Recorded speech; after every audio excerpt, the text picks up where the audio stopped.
Bien, pues con ese deseo, como le hemos pedido al Espíritu Santo, de gustar y amar el bien, de aprender a gustar y amar el bien, empezamos este tiempo, este momento de retiro. El otro día en Segovia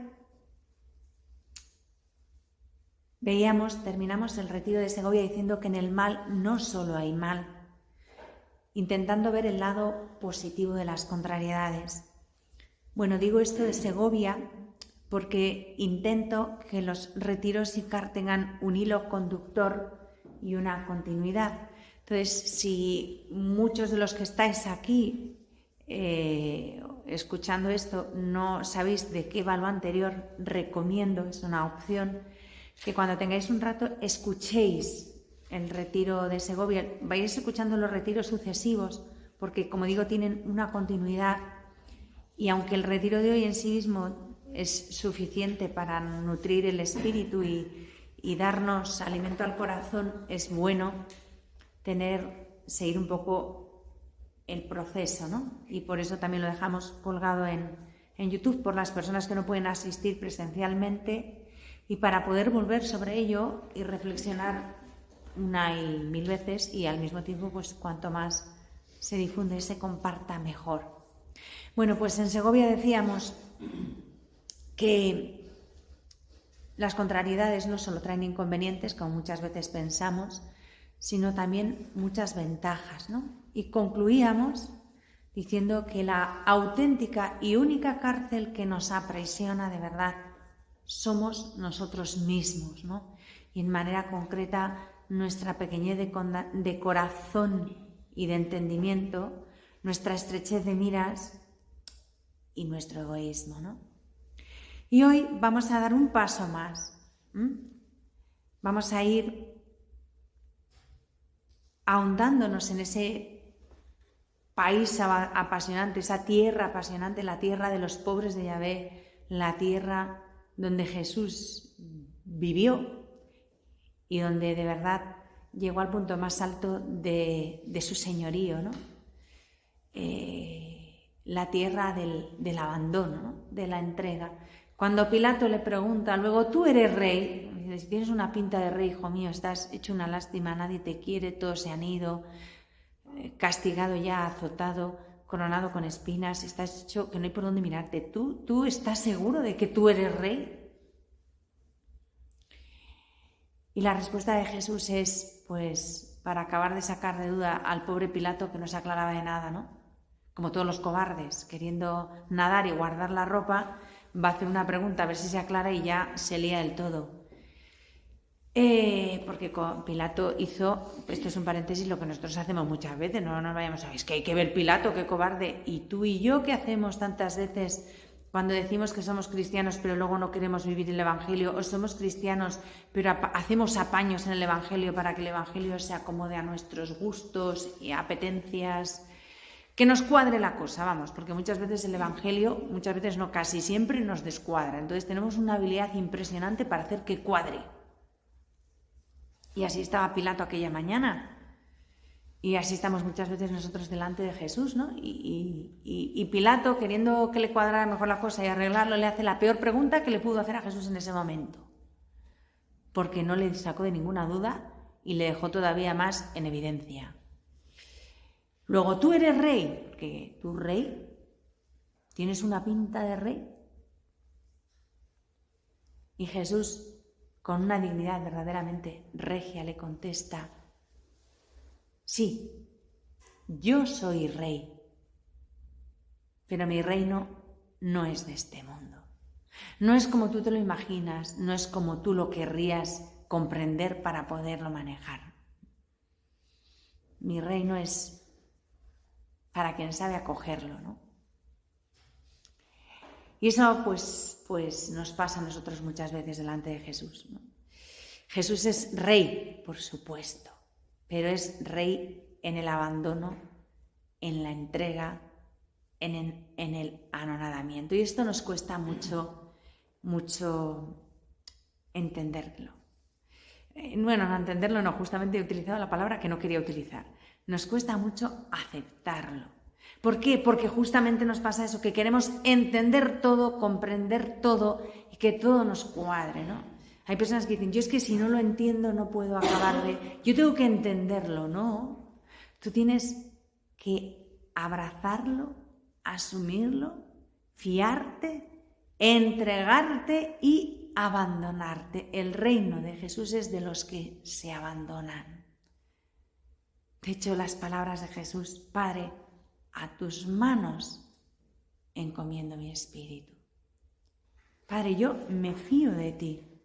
Yo me entrego a ti.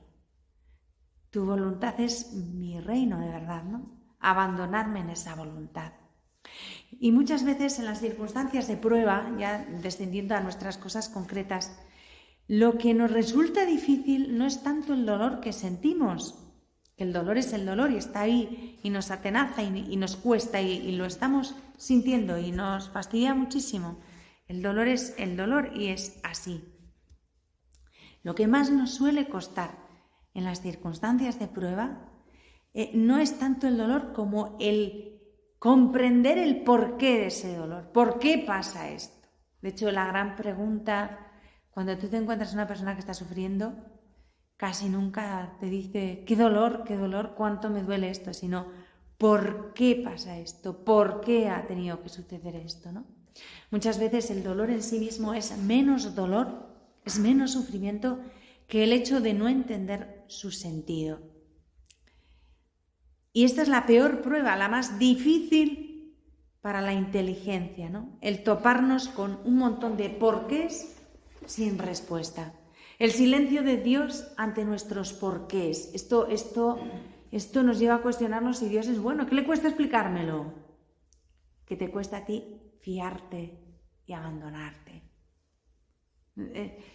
¿Por qué? Pues no lo sé. A mí hay veces que me viene gente sufriendo y me dice, ¿pero por qué pasa esto? Y yo pienso, ¿y yo qué sé? Y de hecho se lo digo, ya me gustaría tener algo, o sea, una razón, podértelo explicar y consolarte. Digo, pero no lo sé, el por qué no lo sé. Solo sé una cosa, esa la tengo clara y me puedo dejar matar ahora mismo por confesarla. Que Dios es bueno y te quiere. Y Él todo lo dispone o permite para tu mayor bien, aunque no lo entiendas. Que tú no lo entiendas no quiere decir que no sea bueno. Quiere decir simplemente que no lo entiendes. Y no tienes por qué entenderlo todo. Eres una criaturilla con un intelecto muy cortito. No, es que yo soy muy inteligente. Por muy inteligente que tú seas, eres cortito. O sea, delante de la sabiduría infinita de Dios, de la sabiduría increada, de la inteligencia amorosa, eterna e infinita que es Dios, pues la inteligencia de Einstein es, perdóname la expresión, una caca de la vaca, o sea, nada. Pero es que era un tío súper listo, sí. Frente al tonto del bote de mi pueblo, ya, pero es que el tonto del bote de tu pueblo y Einstein, la diferencia que hay entre ellos es nada frente a la diferencia de ambos ante la sabiduría infinita de Dios. Hombre, no me digas eso, si el tonto de mi pueblo es que no puede ser más tonto el pobre, más tonto es imposible, un poco más tonto y no nace. Y fíjate lo que era Einstein. Sí, entre el uno y el otro hay una gran diferencia. Cuantitativa, no cualitativa. Hay una gran diferencia, es verdad. Pero luego los juntas a los dos, aunque te parezcan que están muy lejos el uno y el otro, los dos están a distancia infinita, años luz, de la inteligencia y la sabiduría de Dios. Frente al saber de Dios, a ese saber que es omnipotente y omniamante. No es una sabiduría cruel, es una sabiduría de amor, una sabiduría que solo se mueve por el amor. Dios no abusa de que sabe más para manejarnos mejor. No, esos son los manejos humanos, eso lo solemos hacer los hombres.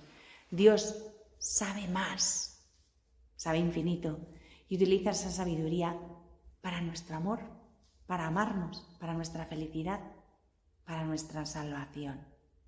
Bien, pues ¿qué nos toca a nosotros? Pues chicos, fiarnos aunque no entendamos. Entender no tiene que ser nuestra prioridad. Esa idea nos la puede meter muchas veces el demonio, porque no va exenta de una gran dosis de soberbia, querer entender.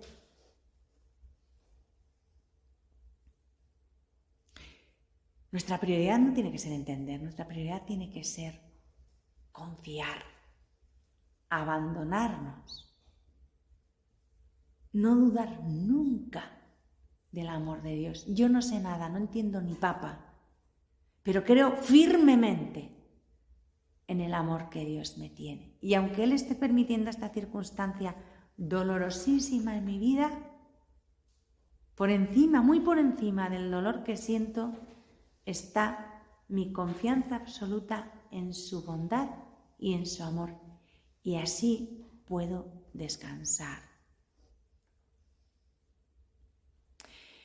Y así nuestro entendimiento reposará, sin entender nada, porque seguirá sin entender, pero descansará.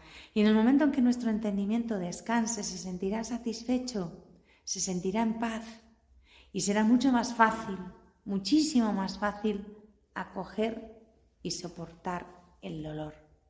Y de esto sí que os puedo decir que tengo experiencia personal, de otras cosas no.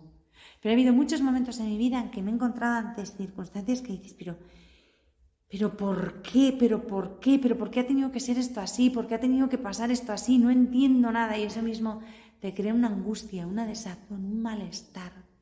Que en el momento en que he dicho, bueno, si es que ni lo entiendo ni lo voy a entender, ya. Está bien. Todo lo que el amor hace o permite, está bien. Está bien. Aquí estoy. Está bien.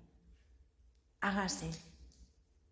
En ese momento os puedo decir que el dolor ha seguido ahí, pero la angustia, el desasosiego, el malestar, el agobio ha desaparecido. He descansado. El dolor ha seguido ahí. Y de muchas cosas de mi vida sigue el dolor, pero en la paz. El problema no es el dolor, el problema es la turbación, la angustia, la desazón. Y todo eso nunca es de Dios. Ya sabemos de quién viene. ¿Quién quiere siempre quitarnos la paz? ¿Quién quiere siempre crisparnos, turbarnos? ¿Para qué? Para que nos volvamos contra Dios, para que le agarremos por la solapa y le digamos, ¿pero por qué me haces esto? Eres malo, eres cruel, ¿por qué me tienes así? Cuando viene esa rebeldía que puede venir, no es del Espíritu de Dios. Es del espíritu del mal. Del Espíritu de Dios siempre es la paz, el abandono, que repito, no es un anestésico, no quita el dolor porque el dolor sigue doliendo. Pero si yo tengo un corazón enfermo, si yo tengo un miembro enfermo, suele doler menos en reposo que si me dedico a agitarlo. Pues el corazón igual. El corazón, el dolor lo tiene, está dolorido, está herido, pero descansa cuando se abandona en Dios, cuando reposa. Y cuando está agitado, cuando está crispado, cuando está rebelde, cuando está malhumorado, duele el quíntuple, el sextuple, 1000 veces más. Y encima es un dolor estéril, porque no es un dolor en Dios ni ofrecido a Dios, es un dolor de rebelión. Y el espíritu del mal siempre nos quiere empujar a la rebeldía, a la rebelión. Como sea, cualquier situación, cualquier excusa le sirve. Y el sufrimiento es una de las situaciones en que el demonio nos puede zarandear más. Por eso es importante aprender esta medicina y aprender que el dolor que Dios permite no lo quiere, pero lo permite, es para mi bien. Dios nunca quiere nuestro sufrimiento, No es un sádico que nos tiene aquí sometidos al dolor. Ese no es Dios. Pero Dios es el primero que tiene que asumir y que ha padecido en sí mismo las consecuencias de nuestro pecado. Siempre el dolor es consecuencia del mal que nosotros hemos hecho. Y Dios lo permite porque sabe que de ese dolor Él saca medicina. Pero no es una medicina que le agrade aplicarnos. La permite. La permite como a su pesar, porque sabe que al final eso se va a volver un bien para nosotros. Por eso no hay que rechazar el sufrimiento porque no lo entiendo, sino que tengo que creer que de ese mal, de ese dolor, Dios saca un bien que es capaz de devolverme la salud del alma. En medio de todo esto, la inteligencia es la que peor parada sale. La inteligencia es un don de Dios también, y esencialmente la inteligencia es buena y es útil, Dios no hace nada mal y nuestra inteligencia tampoco, porque si fuera por eso nos podría haber creado a todos tontos perdidos, sin capacidad ninguna de pensar, y hubiera sido mogollón de fácil todo. No sé cómo sería el mundo, una patrulla de tontos, pero bueno, tontos hay bastantes, pero si encima fuéramos ya todos tontos, sin capacidad de arreglo y sin remedio, tontos esenciales, pues imaginaos lo que podría ser esto. Pero bueno, Dios, que es infinitamente bueno, en su sabiduría sabe que necesitamos la inteligencia, porque cuanto más con nuestra inteligencia humana bien guiada ahondemos en el misterio de Dios, más felices vamos a ser y más le podemos glorificar, ¿no? La inteligencia es esencialmente buena y útil. Tenemos recientemente el caso del Papa fallecido, el Papa Benedicto, que estoy convencida que es una de las inteligencias más lúcidas que ha pisado el planeta Tierra. Desde luego la más lúcida del siglo XX, sin duda. Este hombre, qué hombre tan inteligente, y esa inteligencia cultivada, puesta al servicio de Dios, de la Iglesia y de la verdad, cuánto bien nos ha dejado a todos, ¿no? Luego, la inteligencia es buena si se ordena para el bien. ¿Por qué? Porque en el hombre existe una sed innegable de verdad, una necesidad de comprender mediante la razón, ¿no? Y esto forma parte de nuestra dignidad humana y de aquí viene nuestra grandeza. Todo eso es bueno y para el bien. Y despreciar la inteligencia y sus posibilidades y su papel en la vida humana y espiritual, pues no sería bueno ni sería justo. La fe no puede prescindir de la razón, no lo olvidemos nunca.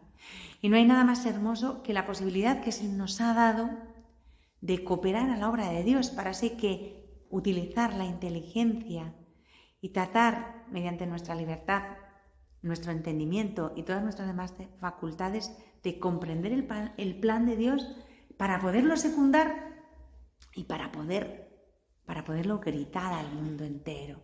Todo eso es bueno y para el bien y es precioso. No hay que despreciar la inteligencia. Hace poco me decía una persona, pero así hablando un poco de esto con dos personas, ¿no? Diferentes. Me decía, pero todo esto, ser inteligente es una cualidad, no es una virtud. Es verdad. Y ser inteligente es peligroso porque nos puede llevar a la soberbia. Digo, es verdad.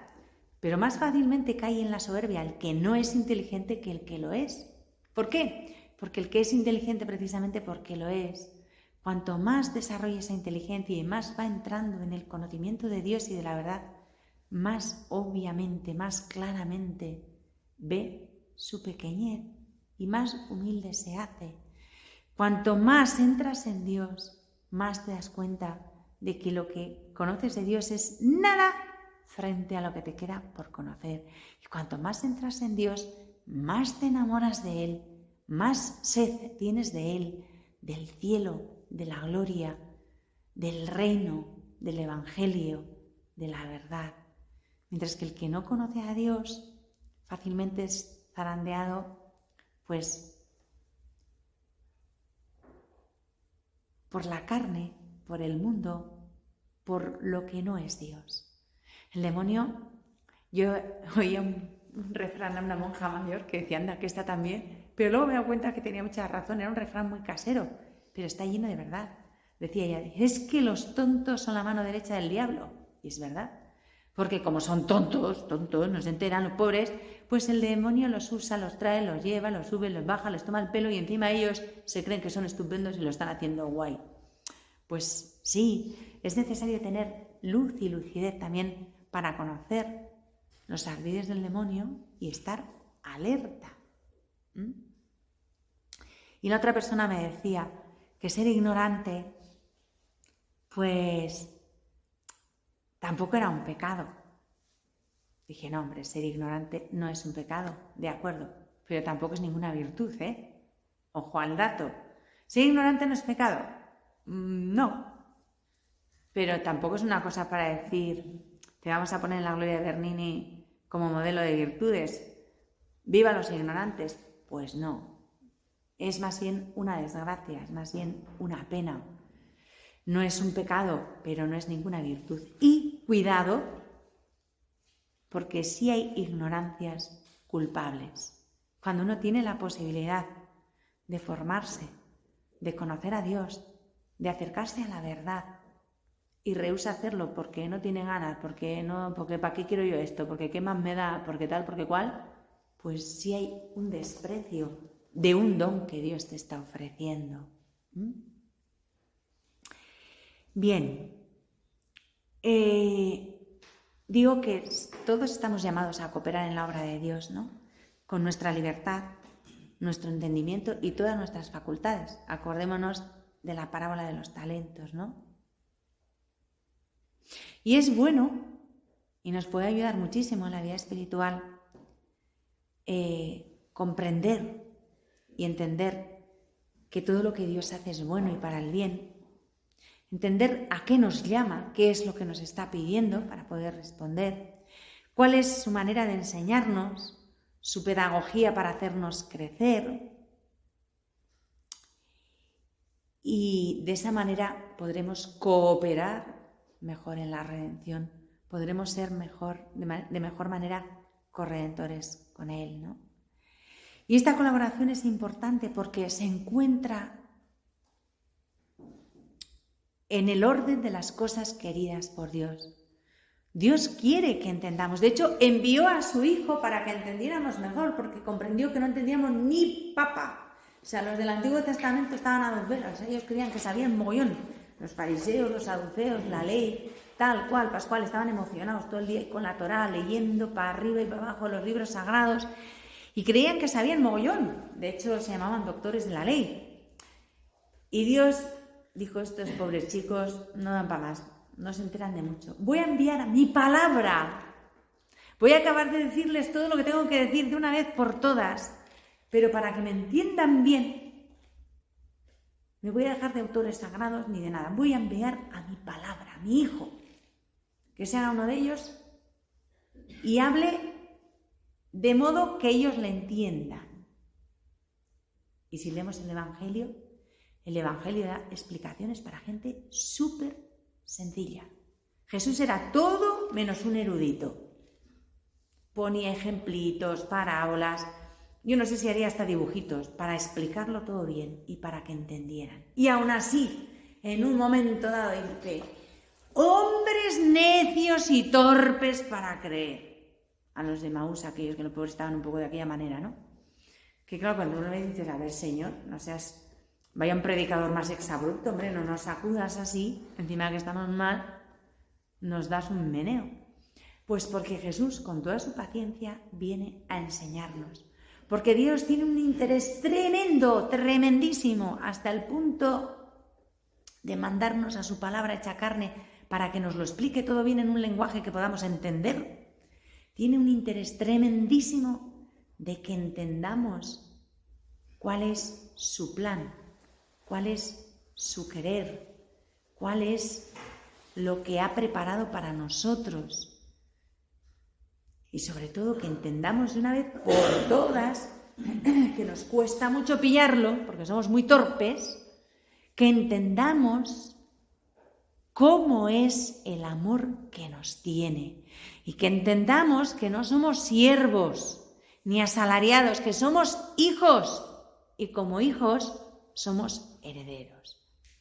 Que Dios no ha hecho de nosotros marionetas, que no. ni nos tiene ahí con un mando teledirigido desde el cielo, va dirigiendo la vida de cada uno. No, eso no sería Dios, sería un tirano, un monstruo, todo menos un padre. Y por supuesto, augura nuestra libertad, desaparecida. Ese no es Dios. Nos ha dado un don precioso, que es la libertad, que desde el minuto cero se ha dado cuenta de que no la sabíamos usar bien, porque ya nuestros primeros padres ya la liaron pequeña. Y a lo largo de toda la historia de la salvación, pues la hemos seguido liando de una manera o de otra. Entonces Dios dijo, voy a ver si les explico un poco mejor, porque estos hijos míos no saben que tienen el regalo más bonito, el más grande. Lo único que nos permite amar, que es la libertad. El que no es libre no ama. No ama, es imposible amar sin ser libres. Y es imposible ser felices sin amar. Y entonces Dios, que es tan bueno, dice, si es que no saben, si es que no se enteran, si es que les he dado el mejor regalo, pero no lo saben manejar, como que les queda grande, voy a mandar a mi hijo, al libre con mayúscula, al hombre más libre de todos los tiempos, para que les enseñe un poco cómo se hacen, a ver si se aclaran. Y nos deja el manual de la libertad, que es el Evangelio. El manual de la libertad y del amor. Y la buena noticia es que podemos amar y ser libres, porque lo que nos apresaba y lo que nos engorronaba para ser libres del todo, viene el Hijo, que no solo nos enseña a usar esto, sino que dice, fuera, se acabaron las cadenas, ya todo el mundo libre. Ahora nadie tiene excusas para no amar. Acoger la redención y poneros a amar y a ser felices de verdad. Y viene Dios a decirnos esto, ¿por qué? Porque no ha hecho de nosotros marionetas, sino personas libres. Y ahora viene la segunda parte que ya no mola tanto, pero es así, responsables. Claro, antes de la redención éramos responsables hasta cierto punto, porque éramos libres hasta cierto punto. Esto de la redención está muy bien porque nos ha liberado, somos hijos en el Hijo, hemos pillado ya lo que tenemos ahí preparado después, bueno, algo hemos pillado porque ya dice San Pablo que no hay quien lo pille, lo que Dios ha preparado para los que le aman, pero sabemos que hay una cosa gordísima, un fiestón de la pera para los que le aman, pero claro, eso nos gusta. Lo que no nos gusta es que al haber sido redimidos y haber sido liberados y tener pleno uso de nuestra libertad, hay que hacer una cosa que no nos gusta nada, que es asumir responsabilidades. Uy, madre, pues sí. Y ese es el regalo más grande, que no nos ha hecho marionetas, sino hijos de verdad, seres libres y responsables. Libres para amar o para odiar, para hacer el bien o el mal. Y claro, y responsables de lo que hagamos. La última parte, repito, que es la que menos mola, pero es así. Y eso es tan grande, tan grande, tan grande, que llevamos 21 siglos estrompados usando mal la libertad. Bueno, 21 siglos no, desde el principio, pero ya después de la redención parece que la cosa tenía que haber mejorado. Pues hay un puñadillo de gente que se lo ha currado mucho, que son los santos, y ahí está. Pero el resto, pues bueno, hacemos lo que podemos. A veces no hacemos lo que podemos, hacemos lo que nos encaprichamos de hacer. Pero bueno, ahí estamos, con nuestra libertad y nuestra responsabilidad. Somos personas libres y responsables que hemos recibido una llamada. Otros, como dice la hermana Caridad, se hacen los rusos y miran para otro lado, no quieren escuchar. Los rusos, los suecos, no sé lo que nos hacemos. Pero en general silbamos, miramos por la ventana, esto no va conmigo, será para otro. No, perdona. Eres una persona libre, responsable y llamada a dar amor. ¿Y cómo? Pues como ama Jesucristo. Esa es la hoja de ruta. Amar como Él ama. Y solamente puedes hacer esto con el consentimiento de tu inteligencia. Los tontos casi no aman tampoco. Que ser tonto es una desgracia. O sea, ya sé que no es pecado, pero vamos, no es una cosa para decir, ¡guay, qué chulo, soy tonto! Pues no. Pues si eres tonto, te tendrás que santificar siendo tonto. Pero no te sientas orgulloso. Y luego habrás saber si de verdad si eres tonto o te haces el tonto. que Dios no nos ha hecho tan tontos.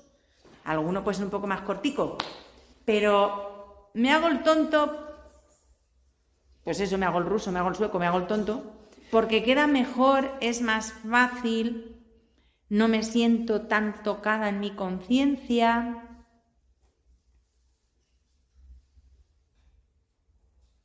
Entonces no hay que hacerse el tonto. No, hay que pensar. ¿Y pensar no me volverá soberbio?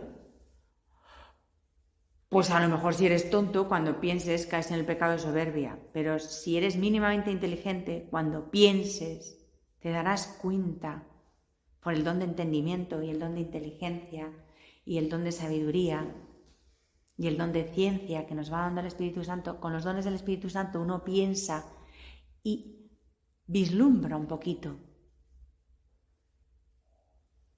la magnitud, la infinitud del plan de Dios.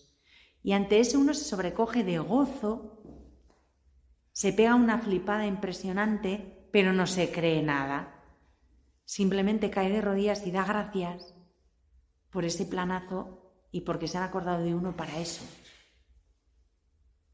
La persona inteligente, cuanto más inteligente es y más ve un poco lo que Dios ha preparado para los que le aman, más agradecido se siente y más pequeñito, más humilde. Por eso digo que es importante usar la inteligencia y pensar. Y no tengáis miedo de que usando la inteligencia bien, a la luz del Espíritu Santo, caigamos en la soberbia. Más cae en la soberbia el que cree que él solo puede hacer las cosas y no necesita de Dios para nada. Y más peligro tiene de creerse eso el tonto que no piensa. Porque entre que no piensa y no pilla lo que hay que pillar, y el demonio sí le pilla para decirle, tú no necesitas nada, eres un tío grande, déjate de Dios, ¿para qué? Pues ese sí que es el que de verdad cae en el pecado de soberbia. El que utiliza la inteligencia, movido por el Espíritu Santo, repito, que es Dios, va a ir derecho a la humildad. Y ahí tenemos a los grandes pensadores de la Iglesia. Os he nombrado antes al Papa Benedicto, San Agustín. Señor, que te conozca a ti y que me conozca a mí. Santo Tomás de Aquino, no sabemos qué le pasó un día, que dijo, ya no escribo más, y se acabó. Dijo, hasta aquí he llegado, pues porque sí que recibió una gracia de Dios, con toda la inteligencia que tenía este hombre, que era un perolo, un cabezón. Esa inteligencia, ante lo que vio de Dios, dijo, ya no escribo más, y no escribió ni pito más, o sea, ni una palabrita más. Oiga, pero acabe usted todo el rollo. Bueno, menos mal que acabó, porque la suma teológica tela. Pues yo creo que también Dios se ha pedido de las generaciones venideras y dijeron que deje de escribir por bien del futuro, ¿no?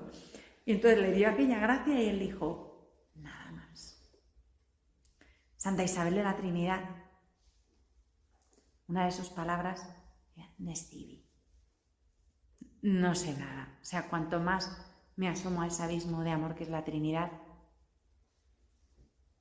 más sin palabras me quedo, ¿no? Así que no tengamos miedo a utilizar la inteligencia. Pero también es verdad que tenemos que reconocer que a veces nuestro anhelo de entenderlo todo, de querer comprenderlo todo, de ahondar en todo, puede estar cargado de ambigüedad, ¿no? Y muchas veces necesita ser purificado. A veces, efectivamente, nuestro afán de comprender puede estar inspirado por motivos más o menos conscientes que no son siempre buenos, no son siempre justos, ¿no? A veces nos equivocamos. Por un lado, existe un deseo de comprender que expresa la sed de conocer la verdad, como os estoy diciendo, para acogerla y tratar de que nuestra vida sea un reflejo de esa verdad, para conformar nuestra vida con esa verdad. Y eso es bueno. Eso es algo absolutamente bueno y legítimo, ¿no? Pero también a veces puede colársenos, se puede infiltrar, pero bueno, Dios nos va purificando. Un deseo de comprender que representa una voluntad de poder, de dominar. A veces el saber, el comprender significa dominar, hacernos dueños de la situación, y eso es contrario al abandono, ¿no? Y por ahí nos puede tentar mucho el enemigo, ¿no? No, yo si no comprendo, no confío. Pues entonces has tomado el camino equivocado. Tienes que confiar, y confiando, Dios te irá iluminando por dentro y comprenderás. Pero no comprenderás para dominar, para imponer tu voluntad, para ser dueño de la situación, sino comprenderás más para amar más. Pero primero es necesario abandonarse. Y cuando muchas veces se nos cuela ese afán de dominio, ese afán de poder, que es común, o sea, no estoy hablando de una cosa rarísima, esto es bastante frecuente, pues Dios nos va purificando, ¿no? O sea, todo cuanto hay en nosotros de deseo de dominio, de instinto de posesión, de propiedad, pues a veces alimenta un deseo malsano de comprender. Y Dios nos va purificando, ¿no? Esto último, que repito que es bastante frecuente, o sea, si alguna persona de las que me está escuchando se siente identificada, que no diga, ¡ay, horror, soy la persona más perversa del planeta! No, eres bastante normal, ¿vale? Esto sucede con frecuencia, pero hay que purificarlo, hay que ser conscientes de ello para reorientarlo, y no os preocupéis, porque si no lo purificáis vosotros, os va a purificar Dios por las circunstancias de la vida. Es tan bueno que no nos deja en ese mal, ¿no? En ese error. Esto que os digo de querer controlar todo, de querer ser dueño de la situación, de querer dominar, porque el conocimiento es poder, la información es poder.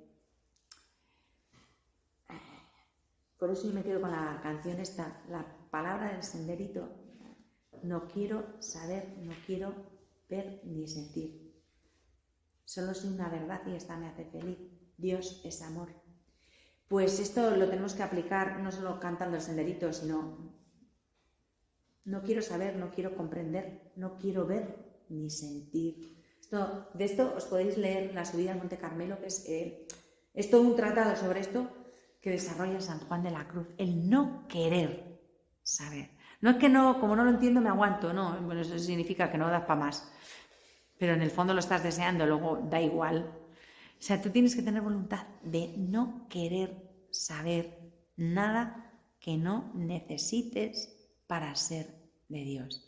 Esto, repito, no quiere decir ser tonto perdido y ser inculto y ser ignorante, no. Cuando hablo de no querer saber es no pedirle a Dios explicaciones de las cosas. A eso nos referimos. O sea, no estoy diciendo que todo el mundo sea inculto total y se gloríe de no saber dónde tiene la mano derecha. Que no, que eso no es virtud, ya lo hemos dicho antes. Cuando decimos no quiero saber, no quiero comprender, renuncio, estamos diciendo que solamente quiero saber aquello que necesito para abandonarme más en Dios. Comprender eso, a esa sabiduría me estoy refiriendo. ¿Por qué muchas veces queremos saber y controlar? Porque no nos fiamos de Dios. Yo no tengo ni idea de lo que va a hacer Dios con mi vida, pero me da igual porque me fío de Él. Pero cuando quiero tener todo atado, controlado, explicado, justificado, pues eso denota una gran inseguridad. Y esa inseguridad es prima hermana del miedo. Y el miedo es lo contrario a la confianza. ¿Por qué? ¿Por qué queremos comprender? Porque comprender de alguna manera es reafirmarse, tomar las riendas de la situación, dirigir tú y pilotar tú tu propia vida. Porque una vez que has comprendido las cosas, si te parece bien, haces eso que Dios te está poniendo delante. Y si no te parece bien, pues ya te inventarás tú alguna excusa para convencerle a Dios de que hay cosas mejores, ¿no? El comprender y el pilotar nuestra vida nos lleva a controlar la situación, nos lleva a vivir muy lejos de lo que es el abandono, ¿no? Y esta seguridad humana, que nos parece buena y necesaria, en realidad es muy frágil, es muy engañosa y de un día para otro puede estropearse, ¿no? Porque mirad, la única auténtica seguridad en la que debemos apoyarnos en esta vida no es nuestra capacidad de controlar las cosas y de organizar la vida y de organizar los acontecimientos mediante nuestra inteligencia, mucho menos intentar preverlos, sino que la única seguridad que tenemos en nuestra vida es que Dios es fiel, que Dios es fiel, que Dios es bueno, que Dios me ama, que Dios me quiere y me quiere feliz. Todo lo demás es relativo. Que Dios es fiel y jamás me va a abandonar y jamás me va a traicionar es la única seguridad, la única certeza real de la vida. Es fiel, es amor y nunca me va a dejar de amar, ni me va a abandonar, ni me va a traicionar. Su amor es irrevocable, innegociable, inamovible.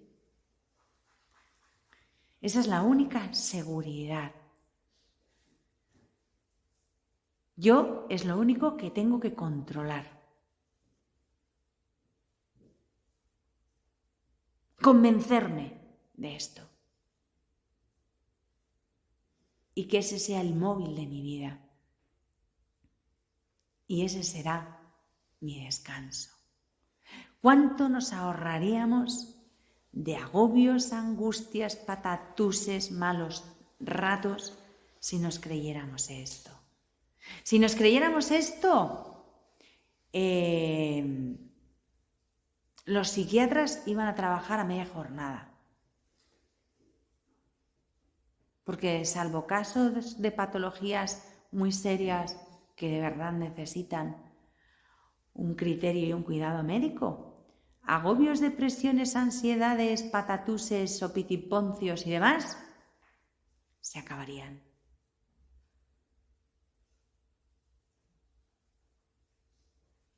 Las farmacéuticas que fabrican ansiolíticos irían a la quiebra, porque viviríamos todos panchos, tranquilos, descansados, sin miedo.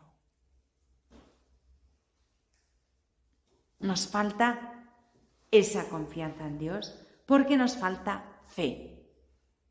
Todos rezamos el credo. Sí. Soy de comunión diaria, claro, yo también. Y rezo la liturgia, sí. Y hasta estoy consagrado a Dios, estupendo. Y soy sacerdote, qué chulo. Y yo soy religiosa, ya profesa perpetua, a punto de hacer las bodas de plata, estupendísimo. Pero ¿tú te crees de verdad que Dios te quiere? Sí, hombre, si yo rezo el credo, que no te estoy preguntando eso, el credo también lo rezo yo. Pero muchas veces no nos creemos lo que decimos con los labios. Eso que profesamos con los labios no es vida real en lo íntimo de nuestro corazón.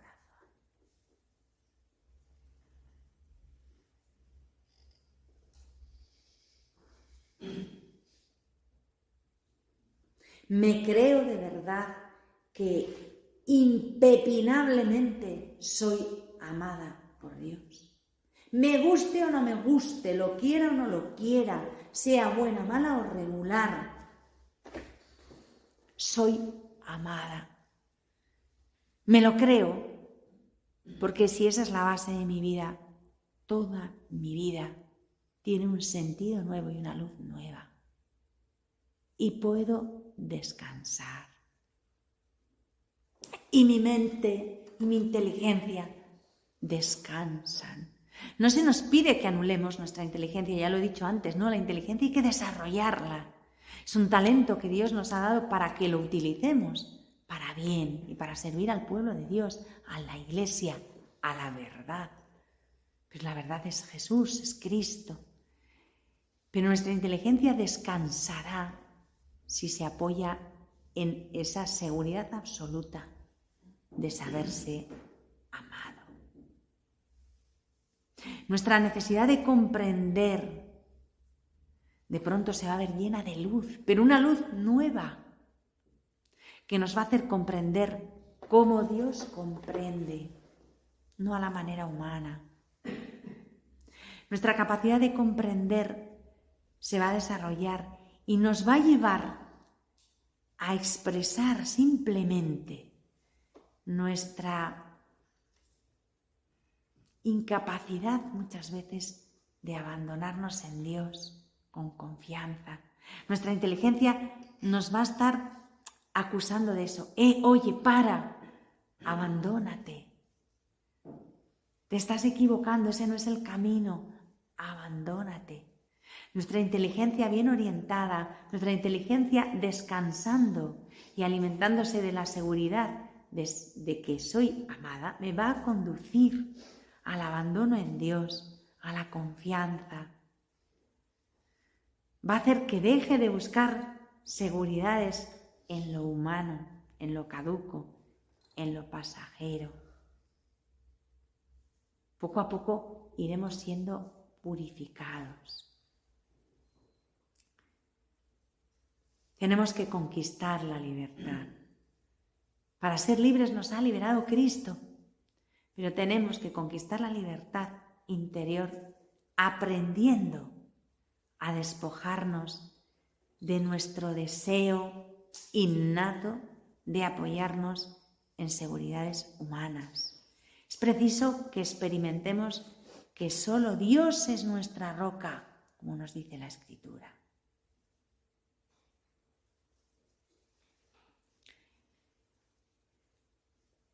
Para que nuestra inteligencia consiga desembarazarse de los dos principales defectos que acabamos de describir, la voluntad de dominar y la necesidad de autoafirmarse porque no es capaz de abandonarse, es necesario que en nuestras vidas atravesemos ciertas etapas, algunas etapas un poco chungas, complicadas, difíciles, en las que, sea el que sea nuestro esfuerzo, no lleguemos a comprender el porqué de lo que nos ocurre. Y Dios permite muchas veces esto en nuestra vida porque es la medicina que necesitamos, que todo nos salga como al revés y no entendamos ni papa de lo que está pasando. Esto es doloroso, evidentemente, nos cuesta, ¿no? Pero es una vacuna que Dios nos pone contra nuestra soberbia y nuestra arrogancia, ¿no? Es una vacuna que nos va purificando. Es una prueba cuyo significado se comprende más tarde, ¿no? Y que de entrada pues resulta difícil de aceptar. Muchas veces nuestra inteligencia se encuentra como perdida en una noche y no entendemos nada, ¿no? Y cuando uno está así, en esa oscuridad, cuesta mucho confiar. Y es cuando más hay que confiar. Hay momentos de la existencia en que necesitamos a cualquier precio, o sea, esos momentos en que uno se apunta a un bombardeo, da igual. Necesitamos comprender lo que estamos viviendo, ¿no? Y poco a poco Dios nos va iluminando, ¿no? Necesitamos reflexionar, orar, pedir consejo a personas prudentes, ¿no? A los amigos fuertes de Dios, porque gracias a esa luz y cooperando a esas pequeñas luces en medio de la oscuridad es como vamos avanzando y como comprendemos que así en esa oscuridad vamos progresando. En esos momentos hay que fiarse de quien nos dice que esa oscuridad es una bendición estar así, pues sí. Quien nos dice que esa oscuridad pues es gracia y es regalo y es escuela y que Dios está trabajando en nuestro corazón en medio de esa oscuridad, ¿no? Porque la sensación es que Dios pasa 25 pueblos de ti, ni se acuerda de que existes y te ha dejado más colgado que un kilo de perchas. Pues no, eso es lo que tú experimentas, lo que tú sientes. Pero la verdad es que en esa oscuridad Dios te está purificando y está trabajando en tu corazón. Pero si es que ni siquiera sé si tengo corazón, ya no sé si tengo dentro del pecho algo o un corchopán, no siento nada, me da todo igual, no entiendo. Pues en esos momentos es cuando te tienes que fiar de quienes te guían y te dicen que todo eso que estás viviendo es gracia, ¿no? Y que estás progresando. Y en esos momentos hay que renunciar a entender y solo abandonarse en Dios con una confianza ciega. Y ya. La luz vendrá más tarde. Acordaos que Jesús se lo dice a Pedro, ¿no? Dice, lo que yo hago, tú ahora no lo entiendes, ya lo entenderás después. Porque Pedro se encabrite, cuando no entiende una cosa dice que tururo, que no, que a él no le lavan los pies, que le dejen en paz, que qué rollo, que no. Entonces Jesús le para y dice, a ver, ya, tú no entiendes esto, ya lo entenderás después, pero déjame a mí hacer. Evidentemente Pedro, cuando decimos que Jesús se pone de rodillas y en el lavatorio ofrece la redención y patatín y patatón y todo eso que contamos que es verdad, Pedro ni redención ni nada, Pedro estaba fumando en pipa. Y bastante mosqueado. Y se dejó hacer porque ya Jesús le llamó la atención en público y le dijo, a ver, no entiendes nada, pero déjate porque tú no lo entiendes y ya está. Y además, como no, ya eso ya sí que le hizo polvo. Como no me dejes lavarte los pies, no tiene nada que ver conmigo. ¿Cómo? ¿Que me quedo fuera yo de esto? No, con lo que yo te quiero, Señor. No, bueno, pues entonces de arriba abajo, porque Pedro no se enteraba de nada. No. A mí no me lavas nada y de repente a mí me lavas entero con prelavado, centrifugado y todo. Pues no. No era ni lo uno ni lo otro, pero prueba de que el pobre no entendía nada. Y Jesús se lo dice, lo que yo hago no lo entiendes ahora, pero ya lo entenderás después. Quiero decir que Pedro no estaba en la mejor disposición para recibir lo que allí Jesús le estaba dando. Pero no obstante, Jesús se lo da, no dice, como este es medio tonto y no se entera de nada, lo dejo para otro día. No.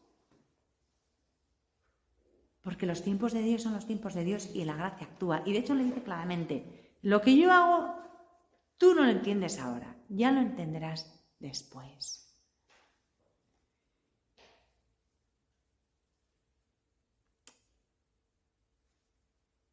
Si Jesús se hubiera empeñado en sentarse con Pedro y decir, a ver, Pedro, antes de que te lave los pies, hijo, te voy a explicar.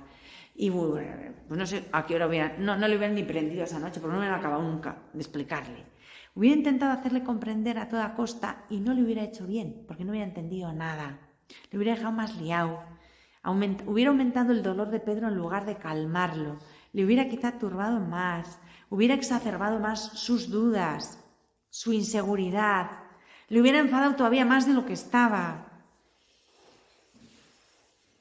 Satisfacer la inteligencia buscando respuestas a veces nos lleva a una turbación mayor.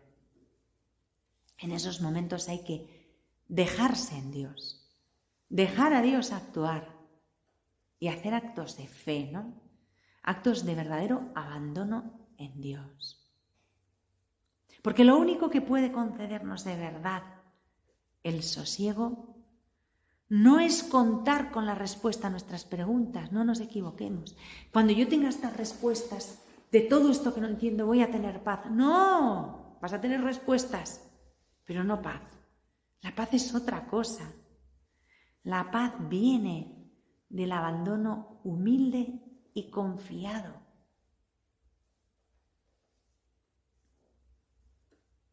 Por el abandono a la paz. No nos engañemos.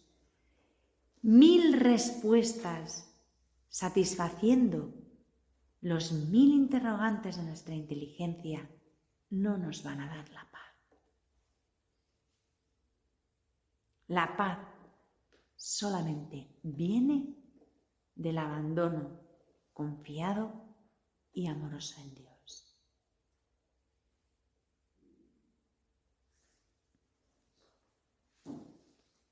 Y aquí lo dejamos ahora. Llevo hablando 55 minutos, que Dios me perdone y vosotros también. Y después seguiremos a la 1. Ahora